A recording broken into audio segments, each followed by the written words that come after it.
Ces grands groupes-là, ils ont atteint une taille financière telle, ils peuvent influer directement sur le politique. Cette financiarisation-là, elle a un effet délétère sur l'offre de soins, des restructurations, des mutualisations de services, de l'optimisation à tous les étages et la course au profit. Et un scénario à la Orpea qui est en train de se dessiner.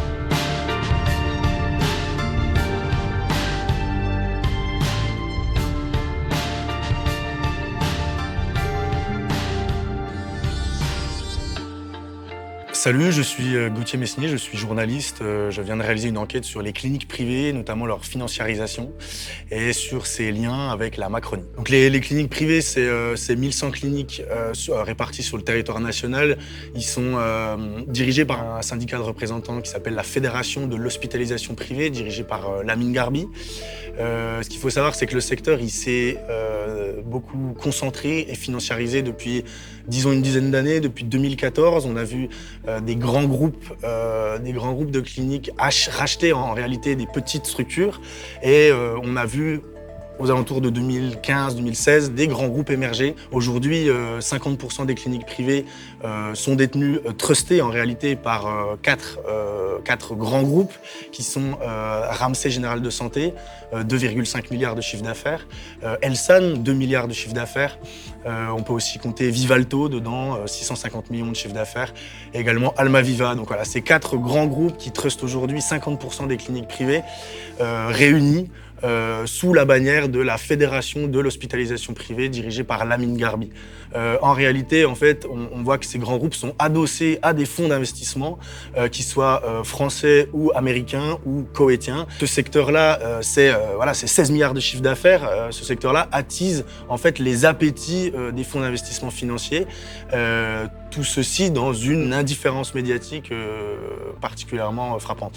En fait, ces fonds d'investissement, on peut penser qu'en fait, ils sont dangereux pour l'offre de soins en France.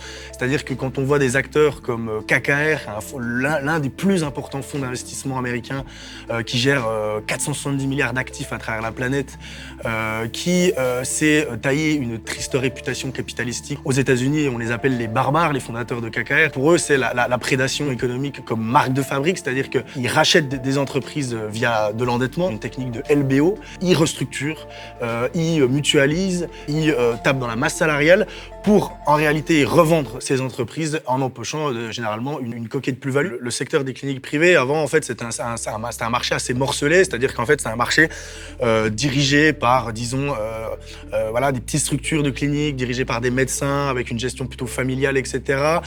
La courroie de transmission de ces petites cliniques, c'était la Fédération de l'hospitalisation privée.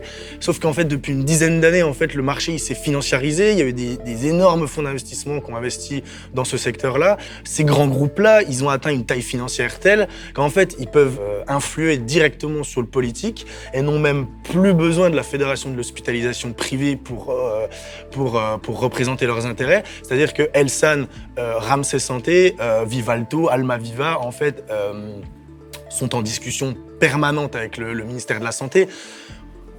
On peut dire que c'est normal, c'est-à-dire qu'en fait c'est un marché qui est régulé, financé par l'État, c'est normal qu'ils dialoguent, mais en fait c'est des relations informelles qu'on ne voit pas, qui se passent dans les couloirs de la rue de Ségur, et voilà. Et par exemple pour ne prendre que Elsan, encore une fois, Elsan aime cultiver des relais politiques au sein même de ses directions. Le directeur des affaires publiques d'Elsan a été nommé en 2021, qui s'appelle Pierre Métro.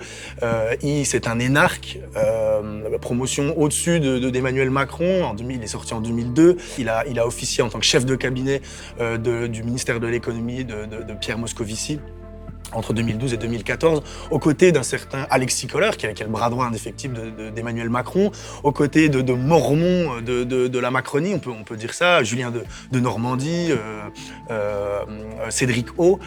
Donc voilà, c'est un directeur des affaires publiques qui a de l'entre-gens, qui a côtoyé la Macronie. Je pense aussi également à Ramsay, qui a au sein de son conseil d'administration une ancienne ministre chiracienne, qui est aujourd'hui patron par intérim d'Air France, qui s'appelle Anne-Marie Couder.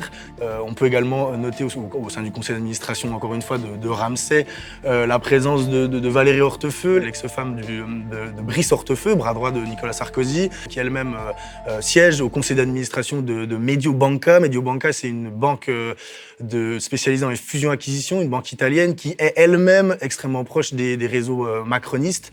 Son directeur général entre 2015 et 2017 est un compagnon de footing d'Emmanuel Macron, un très très proche. C'est Emmanuel Moulin qui est aujourd'hui, qui a été nommé par le chef de l'État, par Emmanuel Macron directement, directeur général du Trésor, qui est un poste en or dans la République. On peut aussi également souligner le fait qu'Olivier Véran, qui était ministre de la Santé en pleine crise sanitaire, se rendait aux rencontres de la Fédération de l'hospitalisation privée. On peut voir voilà, que en fait, les relations en fait, sont soutenues et sont continues avec la Fédération de l'hospitalisation privée. Monsieur Véran et monsieur Lamine Garbi, devant des parterres de professionnels, se tutoient en public dans des relations à la limite de la déontologie en réalité.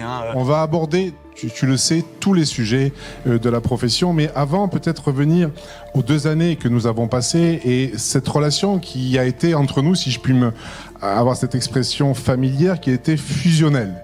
Je pense à Olivier Véran, je pense aussi à Roselyne Bachelot, qui a été ministre de la Santé sous Nicolas Sarkozy.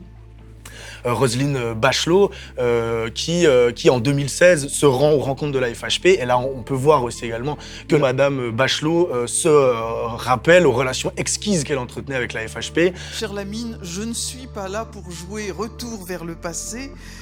Comme ancien ministre de la Santé, quelque nostalgie que je puisse en avoir parfois, surtout quand je me souviens, chère Lamine, que vous m'aviez offert une croisière sur le canal du Midi dont je n'ai toujours pas profité. Donc voilà, on voit que Madame Bachelot en fait sous-entend en fait que Monsieur Lamine Garbi fonctionnait avec des cadeaux, des pots de vin. Donc en fait, on voit que ce lobbying-là, il date pas d'hier. En réalité, la Fédération de l'hospitalisation privée, elle accompagne en fait ce mouvement de financiarisation et de concentration, c'est-à-dire qu'en fait, Lamine Garbi est finalement très heureux d'avoir au sein de sa fédération des groupes financiers à la puissance considérable, qui permet en réalité un lobbying plus important, plus conséquent sur les pouvoirs publics. Ces groupes sont de plus en plus financiarisés, ils sont extrêmement endettés, mais en fait, ils sont dans une course au rachat permanent de structures. Donc en fait, rien n'indique qu'ils vont s'arrêter. On voit que ces grands groupes financiarisés investissent les centres de soins primaires pour en réalité augmenter leur maillage territorial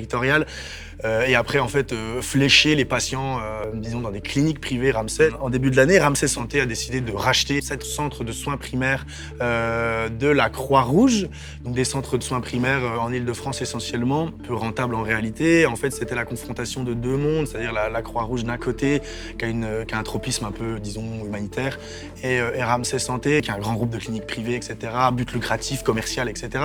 Donc ça a ému énormément le secteur. François Crémieux, le patron de l'APHM, s'est fendu d'une tribune dans Le Monde pour, disons, empêcher ce rachat. Et en fait, cette financiarisation-là, elle a un effet délétère sur l'offre de soins. Quand des fonds d'investissement en fait, investissent dans quelque chose, ils veulent en réalité un retour sur investissement. Un retour sur investissement dans la santé en France, c'est compliqué dans la mesure où en fait, les tarifs sont régulés par la sécurité sociale. On voit qu'en fait, c'est des restructurations, des mutualisations de services, de la polyvalence exigée pour les infirmières, c'est-à-dire qu'à 8 heures, tu fais de l'urologie et à 10 heures de la chirurgie, etc. De l'optimisation à tous les étages et de la course au profit. Et un scénario à la Orpea qui est en train de se dessiner. Il y a encore 2 jours, j'interrogeais les syndicats dans les cliniques de Lorraine, de Franche-Comté, etc. Et j'ai pu en fait mesurer en fait le poids de la financiarisation sur leurs conditions de travail et sur les salaires. C'est-à-dire qu'en fait, la financiarisation a un effet délétère en réalité sur le soin. J'ai un exemple dans les maternités à Nancy, détenues par Elsan. On voit que le retour de terrain de sages-femmes, d'infirmières, d'aides-soignants, etc., c'est plus jamais Elsan. Il y a une saignée en réalité d'infirmières et d'aides-soignantes qui partent dans le public. Elsan a beaucoup de mal à retenir en fait ces soignants parce qu'en réalité, en fait, la direction direction en fait ne lâche rien sur les augmentations de salaire, etc. Depuis le Covid, les fonds d'investissement se ruent sur la santé. On voit que KKR, qui est au capital d'Elsan, a lancé une OPA sur Ramsay Santé. Ramsay Santé aiguise les appétits de KKR, donc il ferait un grand monopole de cliniques privées, rassemblant 300 cliniques quand même sur l'échelle du territoire français. Et le plus grave, c'est que ces évolutions à l'œuvre, ces risques, cette financiarisation-là se fasse dans une relative indifférence à la fois médiatique et politique, alors que la santé est quand même devenue un enjeu majeur de préoccupation des Français depuis la crise du Covid.